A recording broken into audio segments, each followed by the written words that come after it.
the sound produced by human. In case of human, the sound produced because of the vibration of this voice box or the larynx, and this is situated at the upper part of the windpipe. It consists of two stretched membrane, and this stretched membrane is known as vocal cords, and it is attached to the larynx with a narrow slit in between, and through the slit generally air passes. The muscles of this vocal cord generally tight or loose, and when the vocal cords tight and thin, it produces different quality of sound. When the air passes through the slit of this vocal cord, the sound is produced due to vibration of this air. Now, how the sound is produced in this voice box or larynx? So here the voice box is situated, and this is the voice box or larynx. This is the vocal cord. So when sound is produced, we can observe that the vocal cord starts vibrating. Here we can see the vibration. Sound is produced, the vocal cord starts vibrating.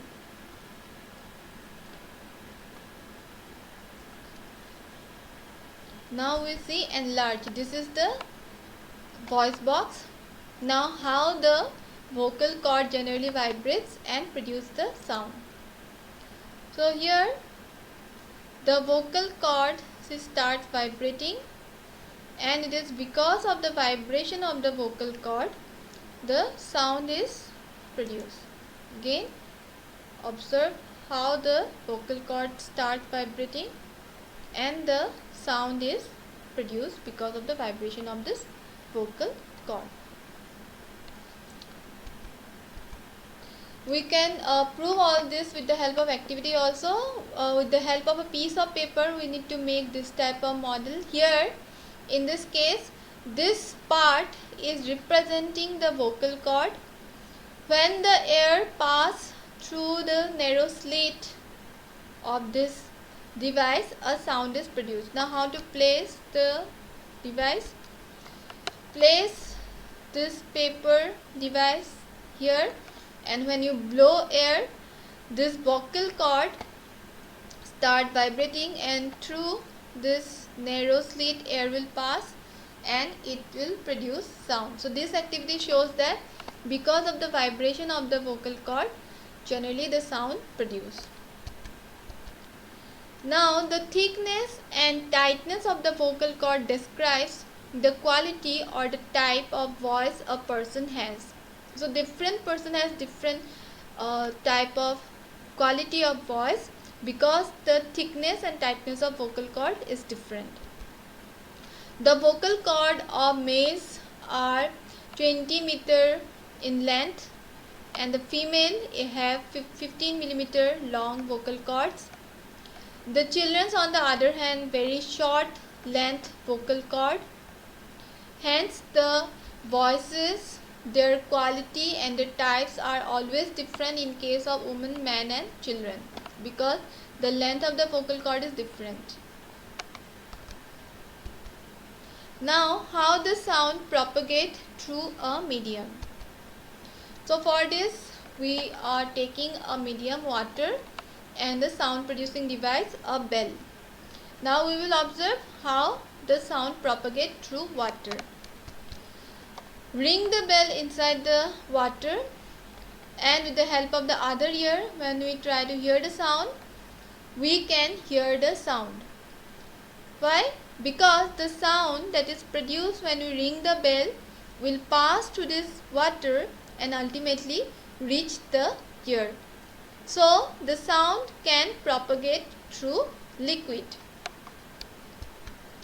This is another activity where a person will produce the sound on the one end of the table, and another person is standing on the other end of the table and try to hear the sound.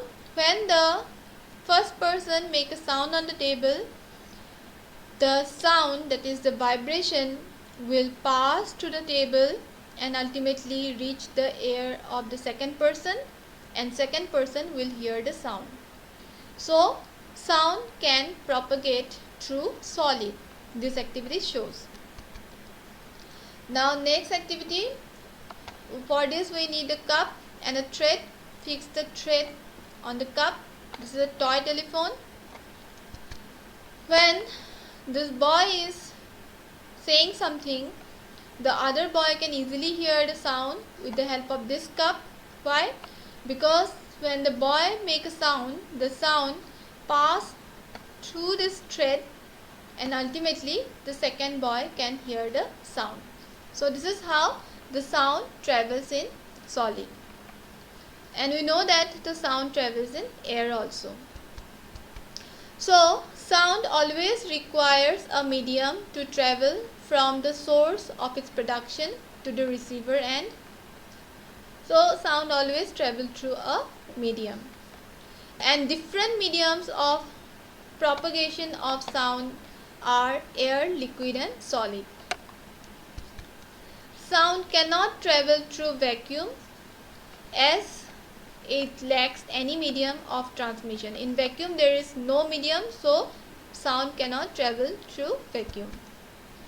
So here the sound through water travels 4 times faster than the air, and sound through solids travels 13 times faster than that through air. So the speed of sound is maximum in case of solid and minimum in case of air. Thank you.